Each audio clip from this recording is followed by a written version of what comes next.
For nearly a decade, the mystery of D.B. Cooper remained frozen in uncertainty.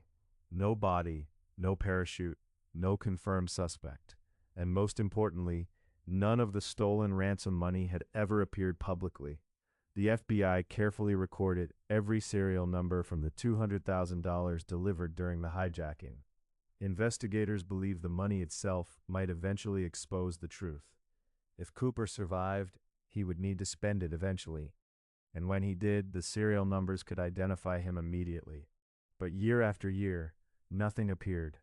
No bank reports, no suspicious transactions, no confirmed discoveries. It almost seemed as if both the hijacker and the ransom money had vanished from the world completely. Then, in February of 1980, everything changed. An 8-year-old boy named Brian Ingram was vacationing with his family beside the Columbia River in Washington state. The area was known as Tina Bar. Cold, quiet, surrounded by gray winter skies and slow-moving water. While digging in the sand near the riverbank, Brian uncovered several strange bundles buried beneath the surface. At first, nobody understood what they were, but when authorities examined the deteriorating cash, the serial numbers revealed something astonishing. The money belonged to D.B. Cooper. Nearly $6,000 from the hijacking ransom had somehow appeared buried beside the Columbia River almost a decade after the crime. The discovery shocked the FBI. For years, the investigation had produced almost nothing tangible. Now suddenly, real physical evidence connected directly to the hijacking had emerged from the wilderness. But instead of solving the mystery, the money created even more impossible questions. How did the cash reach the riverbank? Why was only part of the ransom discovered? And what happened to the rest? The recovered bills appeared heavily damaged by water and time. Rubber bands still partially held the bundles together despite years buried beneath sand and mud. That detail immediately confused investigators, because experts argued the rubber bands should have deteriorated completely under natural environmental conditions. The discovery site itself also created problems. Tina Bar lay miles away from some of the FBI's original projected jump zones. If Cooper died immediately after the jump, how did the money travel there? Flooding, river movement, human intervention? Nobody could explain the evidence clearly. The FBI reopened major portions of the investigation aggressively. Divers searched nearby waters. Excavation teams examined riverbanks and surrounding terrain. Forensic analysts studied the condition of the cash, trying to determine how long it had remained buried. Again and again, the evidence seemed to resist certainty. Some investigators believed the money had washed downstream naturally after Cooper's death, somewhere in the wilderness. Others strongly disagreed, because the condition of the cash suggested deliberate burial rather than random environmental movement. That possibility introduced a terrifying implication. Someone may have intentionally hidden the money there. And if that was true, perhaps D.B. Cooper survived much longer than authorities believed. The discovery reignited public obsession immediately. Newspapers across America reported the riverbank evidence. Television specials returned to the mystery, and theories exploded everywhere. Some believed Cooper buried part of the ransom intentionally while escaping. Others argued another person may have discovered the money years earlier and hidden it. Conspiracy theories spread rapidly. Former suspects returned to public attention, and once again, the mystery deepened instead of shrinking. One of the strangest aspects of the discovery involved the amount itself. Only a tiny portion of the ransom appeared beside the river. Most of the money remained missing. If Cooper survived, where was the rest? And if he died, why had no additional cash surfaced elsewhere?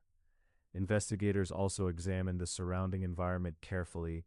The Columbia River region changed constantly through flooding, erosion, and seasonal movement. Experts disagreed sharply over whether river currents could realistically transport the cash to the location naturally. Some scientists believed it was possible. Others insisted the evidence did not fit environmental patterns at all. The money itself almost behaved like another mystery layered on top of the original crime. Then came another unsettling realization. The buried cash represented the first confirmed physical evidence connected directly to Cooper since the hijacking itself. Nearly 9 years had passed before the case produced anything tangible. That fact deeply frustrated investigators, because criminal cases rarely remain this silent for so long. Normally, witnesses emerge, evidence appears, suspects make mistakes. But the D.B. Cooper case seemed almost untouched by time, as though the mystery itself actively erased answers. The FBI continued reviewing suspect files repeatedly after the money discovery. Some theories gained strength, others collapsed entirely. One major question dominated discussions among investigators. If Cooper survived, why had none of the ransom money ever entered circulation publicly?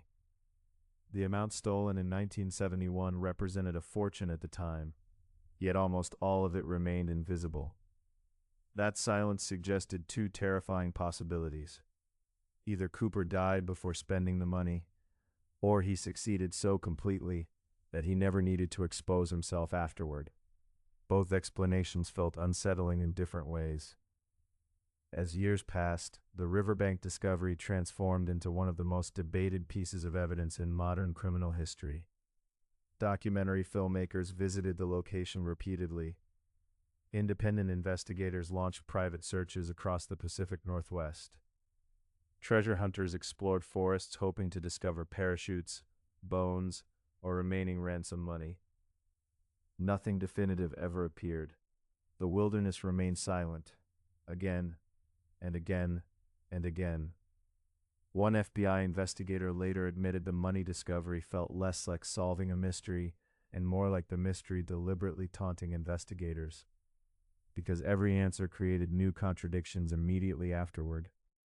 The deeper authorities looked, the stranger the case became. Eventually, the FBI began confronting a disturbing possibility. Perhaps the mystery would never truly be solved. Perhaps D.B. Cooper had crossed beyond ordinary criminal investigation and entered something larger. American folklore. An unresolved ghost hidden inside national memory. The man who boarded a plane with a black briefcase, jumped into a storm, and vanished forever.